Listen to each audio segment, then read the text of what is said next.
Bienvenue à tous, merci d'être avec nous pour cette nouvelle édition de l'Africa Newsroom. Aujourd'hui, 4e volet de notre semaine sur le spectacle vivant en Afrique avec un dossier consacré au cinéma sénégalais. Au programme également de cette émission, le président togolais Faure Gnassingbé a été réélu à la tête de l'État avec 58,75% des voix. Et en Guinée, l'opposition appelle à une grande manifestation le 4 mai prochain. Et pour nous accompagner pendant cette émission, nos éditorialistes Jean-Marie Bitomo, bienvenue. Bonsoir Fanny, bonsoir à nos téléspectateurs. Et Daoud Attal, bienvenue. Bonsoir Fanny, bonsoir à toutes et à tous. Tout de suite, l'actualité du jour.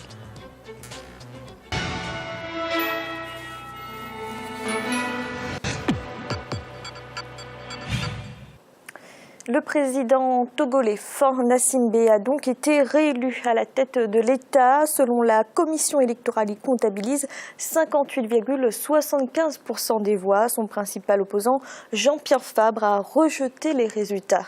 Ibrahima Djoumaba. Au Togo, les résultats provisoires de l'élection présidentielle du 25 avril ont été publiés par la Commission électorale nationale indépendante mardi soir. Selon ces résultats, le président sortant Faure Gnassingbé s'en sort avec 58,75% des voix contre 34,95% pour son principal challenger, Jean-Pierre Fabre. L'opposition a très vite crié à la fraude. Les résultats qui ont été proclamés ne font pas l'objet d'un consensus au niveau de la CENI, ce qui, à mon avis, pose un grave problème de crédibilité de ces chiffres qui sont donnés. Je constate aussi que le général Sangaré, qui était un peu une caution morale pour le travail qui était fait par la CENI, le général Sangaré, nous a-t-on dit, a dû démissionner en chemin hier notamment lorsqu'il a compris que le résultat allait être donné. Et donc tous ces éléments ne me semblent pas être de nature à mettre les Togolais en confiance par rapport à la crédibilité des chiffres qui sont donnés. On attend simplement la prochaine étape, à savoir celle de la Cour constitutionnelle pour être située définitivement. La commission électorale a noté un faible taux de participation. 40,1% des électeurs togolais se sont abstenus. Le taux de participation est plus faible qu'en 2010, de pratiquement 10 points de moins. Et vous savez que pendant plusieurs mois au Togo, il a été question dans le débat public des réformes politiques. Alors, un certain nombre d'acteurs ont annoncé aux populations qu'il n'y aura pas d'élection. Il a été annoncé que le président sortant n'allait pas se présenter. Il y a plusieurs organisations de la société civile, des droits de l'homme, qui ont appelé les électeurs à ne pas aller voter. Outre le président sortant Faure Gnassingbé et l'opposant Jean-Pierre Fabre, il y avait 3 autres candidats à ce scrutin. Aimé Tchabouré Gogué est arrivé 3e avec 3,8% des voix. Jean-Marie, pour commencer, votre réaction à cette réélection du président Faure Gnassingbé? La réélection, elle me semble tout à fait logique puisque c'était le candidat sortant, dont il part avec une avance par rapport à ses concurrents. Donc par rapport au résultat lui-même, l'opposition est en train de contester les résultats qui sont sortis des urnes. Effectivement, c'est pas tellement étonnant dans la mesure où à chaque fois en Afrique, vous avez des contestations de l'opposition. C'est quelque chose qui est pratiquement monnaie courante, pratiquement dans tous les États africains, sauf à peu près, j'ai beaucoup salué l'élection du Nigeria, dans laquelle l'opposant a reconnu tout de suite la victoire, si vous voulez, du nouvel élu. Mais il s'avère que les gens de la société civile sont en train de prédire une espèce d'instabilisation, appeler le Conseil constitutionnel. J'espère bien que si la décision du Conseil constitutionnel était défavorable à l'opposition, qu'il n'y aurait pas, des soulèvements là-dessus. Et il y a aussi la question du taux de participation, 40%. Ça voudrait dire quoi? Ça voudrait dire que vous avez pratiquement les 2/3 pratiquement du corps électoral qui ne s'est pas présenté aux urnes. Qu'est-ce qu'on peut dire là-dessus? Je ne saurais, juger l'élection en tant que telle, mais j'accepte le résultat des urnes et à partir de là, on verra bien. Si l'opposition s'adresse au Conseil constitutionnel, on verra bien le déroulement de la procédure. Alors, Daouda, l'opposition rejette les résultats, notamment parce qu'il y aurait 10 circonscriptions où le vote aurait été entaché de fraude. Est-ce qu'il aurait fallu, par exemple, revoter dans ces régions-là ? Revoter dans ces régions-là, on ne peut pas le décider comme ça. C'est effectivement l'arbitrage de la justice, notamment le Conseil constitutionnel. Aujourd'hui, c'est très compliqué à ce niveau-là. Donc attendons de voir la requête qui a été mise en avant par l'opposition auprès de la Cour constitutionnelle, les revendications en tout cas. Peut-être que celle-ci se prononcera en confirmant les résultats provisoires ou alors... Justement, quels sont les recours possibles pour l'opposition dans ce genre de situation? Les recours possibles, tout ce qui est fraude, etc., effectivement, c'est prévu dans le code électoral. On peut, si on estime qu'il y a eu des irrégularités, on peut tout à fait saisir la justice. Et le Conseil constitutionnel, justement, doit tenir compte de ces revendications au moment, en tout cas, avant de prononcer le résultat définitif de l'élection. Donc, il y a quand même des recours qui sont possibles. Maintenant, je pense que le premier enseignement qu'on peut tirer aussi d'un point de vue d'une lecture politique, c'est que 58%, c'est plus faible que la dernière élection, ce qu'a gagné, le taux avec lequel a gagné Faure Gnassingbé. Donc ça veut dire quand même qu'en termes de lecture politique, l'opposition progresse. Maintenant, c'est dommage qu'elle n'ait pas été unie, mais bon, ça ne veut pas dire que ça aurait changé quelque chose fondamentalement, étant donné qu'on est dans une élection à un tour. Mais s'il y a des irrégularités, à mon avis aussi, ça peut être dû au fichier électoral, parce qu'on avait prolongé, la scène au niveau de la politique togolaise. En tout cas, les médiations avaient décidé que ça allait être révisé sur une dizaine de jours. C'est peut-être juste, mais aujourd'hui, je pense que Faure Gnassingbé, le président, a quand même des atouts, et donc c'est possible qu'il ait bien gagné l'élection également. Jean-Marc, est-ce que le facteur, on va dire, division de l'opposition, ça a été déterminant finalement dans la défaite? C'est toujours déterminant, si vous voulez, d'autant plus comme il vient de le souligner, Daouda, l'élection se joue à un tour. Donc il n'y a pas de possibilité de regroupement dans un second tour. Donc dès cet instant-là, les oppositions en Afrique, du moins les pays dans lesquels les élections se déroulent à un tour, si vous avez un scrutin à un tour, ça voudrait dire quoi? Ça voudrait dire que l'opposition, normalement, quand on met en place une bonne stratégie, il devrait aller en rang serré. Ça veut dire quoi? Ça veut dire une plateforme commune. Mais dès l'instant que vous connaissez les règles du jeu et que vous mettez des stratégies qui sont inadaptées en place, à partir de là, bon, il n'est pas étonnant de voir souvent chez nous en Afrique, de voir le sortant, c'est-à-dire qui a une prime quand même, parce que bon, les gens le connaissent, bon, on l'a connu dans les relations avec son pays, dans les relations internationales, donc cette personne-là bénéficie d'un certain aura. Donc il faudrait que les oppositions en Afrique se disent que surtout des pays dans lesquels l'élection se joue à un tour, bon, on crée une plateforme dès le départ et on sensibilise la population en leur faisant comprendre que la plateforme, c'est une plateforme commune, mais que ce ne soit pas une plateforme déguisée. Parce que dès l'instant que c'est déguisé, ça voudrait dire quoi? Ça voudrait dire que, bon, vous aurez in fine les gens qui ne sont pas d'accord à l'intérieur et évidemment le corps électoral, ça s'en aperçoit.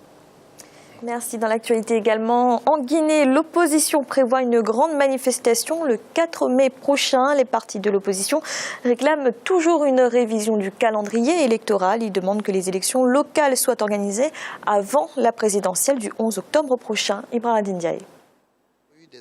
En Guinée, l'opposition a décidé de reporter sa manifestation prévue ce jeudi 30 avril à lundi prochain. Le dialogue entre le parti au pouvoir et l'opposition est devenu tendu depuis plusieurs semaines. Pour cause, le calendrier électoral qui fixe la présidentielle au 11 octobre 2015 et les élections locales fin mars 2016. Ce scrutin devrait précéder la présidentielle d'après un engagement pris lors du dialogue interpolitique guinéen de juin 2013. Mais pour le ministre des Droits de l'Homme et des Libertés publiques, Khalifa Gassama, le dialogue est le seul moyen pour la Guinée de sortir de cette impasse. Le gouvernement a exprimé sa position, la CENI a fait une proposition, comme l'a dit le ministère des Nations Unies. Je pense que ce qui est important, il est manifeste qu'il y a un désaccord sur ce point. Ce qui est important, c'est épargner nos concitoyens de violences.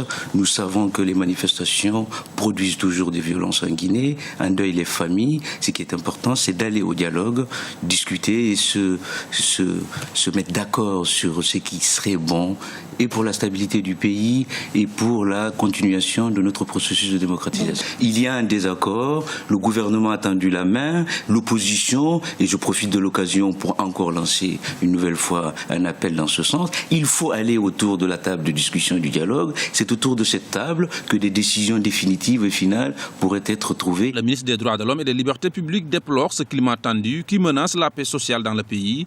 Il dénonce la violence lors des manifestations. Lorsqu'il y a des manifestations, les violences peuvent venir de part et d'autre. Nous savons qu'au niveau des manifestants, il y a des gens qui usent de la violence, des violences qui sont graves pour notre pays. Il y a aussi des actes de violence de la part des forces de l'ordre. Ce que moi je dis en tant que ministre des Droits de l'Homme, on ne peut pas ensemble continuer à créer les conditions d'une violence et après s'en plaindre. Ce qui est responsable, c'est qu'il y a des désaccords, il faut aller autour de la table. Et aussi au-delà de cela, il faut que nous sanctionnons ceux qui usent de la violence, des manifestants qui caillassent les forces de l'ordre, qui s'en prennent aux paisibles citoyens. Il y a des forces de l'ordre qui usent de la violence alors que leur mission est de maintenir l'ordre public. Ceux-là aussi doivent en répondre devant la justice. La loi doit être la même pour tous. Sur le plan diplomatique, les tractations se poursuivent. Mohamed Ibn Chambash, le chef des Nations Unies pour l'Afrique de l'Ouest, en visite dans le pays, espère amener toutes les parties au dialogue et notamment à la mise en place d'une feuille de route commune. Alors Daouda, il y a 2 semaines, l'opposition avait suspendu ces manifestations, mais le dialogue visiblement a échoué entre le gouvernement et l'opposition. De quel côté vient le blocage ? Le blocage vient de ces fameuses élections municipales. Fanny, étant donné que c'est des délégations spéciales qui sont installées depuis quelques années, maintenant ces délégations, l'opposition exige du coup qu'il y ait des élections municipales, qu'il y ait des élus locaux régulièrement élus au suffrage universel, et ensuite qu'on puisse organiser les élections. Ce schéma-là est le schéma classique, qui est le schéma normal dans toute démocratie, mais maintenir des délégations spéciales comme ça dans les collectivités locales, à mon avis, c'est pas une bonne chose, c'est pas indiqué. Maintenant, ce que l'opposition a peur, c'est que les présidents de délégations spéciales dans les collectivités locales, qui seront censés organiser en tout cas le déroulement du scrutin présidentiel, que cela soit acquis à la cause du président Alpha Condé. Donc là-dessus, la revendication de l'opposition est légitime. Maintenant, l'appel au dialogue est là, mais est-ce que le gouvernement guinéen avance vers la modification du calendrier électoral? Rien n'est moins sûr. Maintenant, espérons que la médiation des Nations Unies puisse en tout cas apporter une bouffée d'air à ce climat qui est très tendu, parce que à la fois Cellou Dalein Diallo comme Sidya Touré sont très déterminés apparemment pour faire face et obtenir gain de cause. Jean-Marie, le mandat des élus municipaux a expiré depuis 2010. Est-ce que l'opposition n'a pas raison de dire que finalement les locales, c'est la priorité ? Vous savez, Fanny, en Afrique, c'est toujours la même problématique sur laquelle, c'est-à-dire nous discutons ici, à savoir l'inversion, si vous voulez, des élections en Afrique. Normalement, dès l'instant qu'on a négocié en amont et qu'on a fixé les conditions de déroulement d'une élection, je ne vois pas pour quelle raison est-ce qu'il faut les décaler. Tout simplement pourquoi? Parce que ça ne fait pas jouer le jeu de la démocratie et ça n'instaure pas le sérieux dans nos États africains. Tout simplement pourquoi? Parce que dès l'instant que vous changez les règles du jeu en cours de route, vous faussez le jeu lui-même. Comment voulez-vous, dans ces conditions-là, pouvoir demander aux citoyens, c'est-à-dire d'aller, par exemple, le jour, quand on vient de voir le taux d'abstention, pratiquement 60% au Togo, comment voulez-vous que la population aille voter? Dès l'instant que la population se dit, bon, les dés sont pipés dès le départ. Donc, à partir de là, cela contribue à augmenter le taux d'abstention dans la plupart des élections, quel que soit, on a vu, hier, on a vu le président soudanais qui a été élu avec pratiquement 95%. Bon. Mais c'est à la limite, c'est assez rigolo dans la mesure où le calendrier électoral bougeant en permanence, c'est-à-dire on ne met pas les conditions favorables pour pouvoir construire la démocratie chez nous. Et surtout, vouloir construire des partis politiques qui soient des partis politiques fiables auxquels tout le monde puisse se fier.